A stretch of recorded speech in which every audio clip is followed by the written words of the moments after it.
It's going to be a meditation session here on sports-ott. So take a deep breath, everyone, in and out. Great job, John.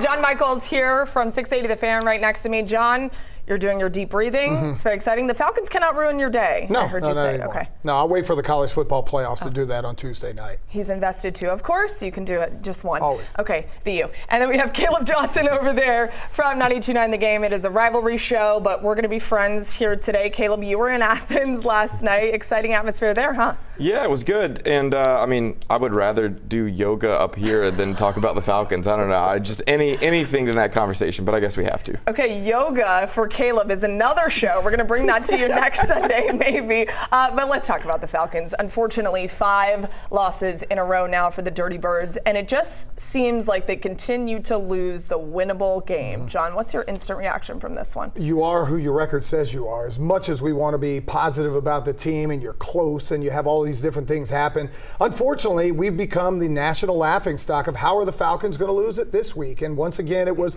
get to overtime, not be able to get anything done, give up points to the Carolina Panthers, have a late lead and allow Bryce Young to look like he's at Alabama again, and somehow have Caden Ellis on the final route covering a wide receiver, which I don't know if that was coverage, I don't know if that was just the escape from Bryce Young that set that up. But once again, you lose a football game, and now you're 3-7, let's be real. Your season's over, and you don't even have a first-round pick to look forward to. So thus is the life of the Falcons, which is why they're not going to ruin my Thanksgiving nor my Christmas. So incredibly frustrating by a team that in the offseason we said they were surely going to beat this playoff drought. This was a team that was poised to plug and play a quarterback that they believe so much in, and yet here we are, 3 wins. They get embarrassed by Carolina the first time around, and then they lose to them again, Caleb. They're swept by Carolina for the first time since 2013, and as John mentioned, finding new ways to lose. How the heck do the Falcons keep doing that? Yeah, I think it's, you start by blaming the offense, which has obviously had its issues, and having another Michael Penix Jr. injury this time around, and you don't know how long you're going to be missing him,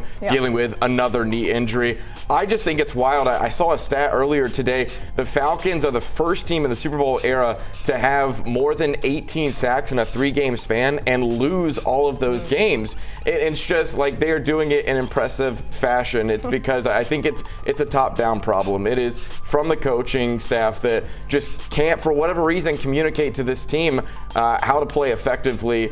Guys are playing out of position, and guys are just getting beat, and then you throw in the injuries to kind of top it all off, and it's an absolute disaster right now. It is very frustrating. It's hard to be positive. If you know me, I am an overtly positive person. John Abraham is sitting in the studio watching. He listens to me all the time and says, "You're so positive. You think the Falcons are going to win." I have turned a corner because I don't have a lot of faith right now, and that's because of what we're witnessing. And then we see, as you mentioned, Michael Penix Jr. re-aggravating that knee injury. This is terrifying if you're a Falcons fan, because if he's out for a prolonged period of time, that doesn't mean anything good, right? No, well, it means your $30 million backup's going to get a chance to earn his money instead of standing on the sideline and sitting there in a full uniform like it's Halloween. So that's fine. Let Kirk Cousins go out there. I hate to see it because Michael dealt with a lot of this during college. He had multiple knee injuries, shoulder injuries. You hope that it's just going to be something minor, maybe a re-aggravation of what he had earlier this year, and he misses a game. But let's be honest, at 3-7, the last thing you want to do if he has any type of prolonged injury is throw him back out there. So for Kirk Cousins, you know the offense. You're paying this guy a ton of money. He had a really good connection last year with Darnell Mooney. Maybe it'll help jumpstart the offense. All I know is when I saw Kirk come in today, I saw the philosophy change. Suddenly you're under center. Suddenly it's play action passes. Hey, Zach Robinson, you could do that with Michael Penix as well. Like, what are we doing here? Yeah, Kirk Cousins. Now I'm mad. Thank you. Sorry. I thought I was going to practice the deep breathing. Instead, I riled him up a little bit. Kirk Cousins, he has 31 career game-winning drives. His 32nd did not come against the Carolina Panthers today. You think that a backup quarterback would incite some excitement when you put them in, but instead, there are still issues. I mentioned the issues. I'm going to ask the question and give you guys a lot of time. 5 straight games where they have lost. That has gotten a lot of coaches fired. When will Raheem Morris be relieved of his duties, or will he at all, Caleb? Yeah, I think that's the billion-dollar question, right? Because it's going to be Arthur Blank making that decision. I think for him, it's a decision of, do I want to go through the process of hiring a new coach all over again? I mean, I think Raheem Morris has shown that he is not that guy. I didn't think he was when he walked into the building. I think there was a reason why when you gave him the interim opportunity a couple of years ago and he didn't prove it then, you should have moved on. I mean, obviously, you can talk about the disaster that is Bill Belichick with North Carolina.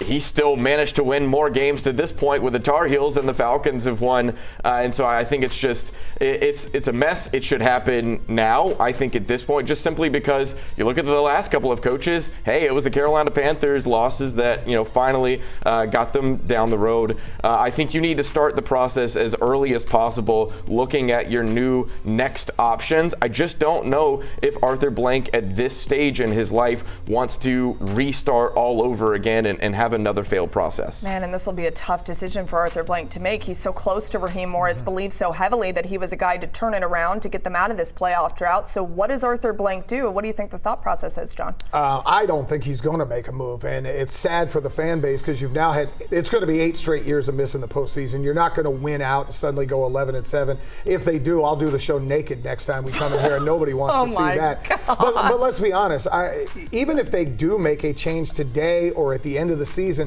who has confidence right now that you're going to go out and hire the right coach? You've gone back-to-back coordinator hires. Arthur Smith didn't work, and now Raheem Morris a year and a half. It looks like you're worse off today than you were when Arthur Smith was here. The last good hire they had was Dan Quinn. That was in 2015. That's a long time ago. And then the question becomes, if you make a coaching hire, do you also make a general manager hire? Because that'll be two hires under Terry Fontenot's regime. I think Terry's done good at the early part of the draft. I think outside of that, our depth is pretty mediocre, and you see that when you have guys on the field that just really can't get the job done. I don't know that they're going to make a move. Truthfully, they should do it tonight or do it tomorrow. Appease to the fan base. Give yourself something going into next year. I just don't know that it's going to happen. I know. I think that fans are incredibly frustrated, which rightfully so. They are very loud on social media outlets. They want a coaching change. Whether or not Arthur Blank listens to that is said to be seen.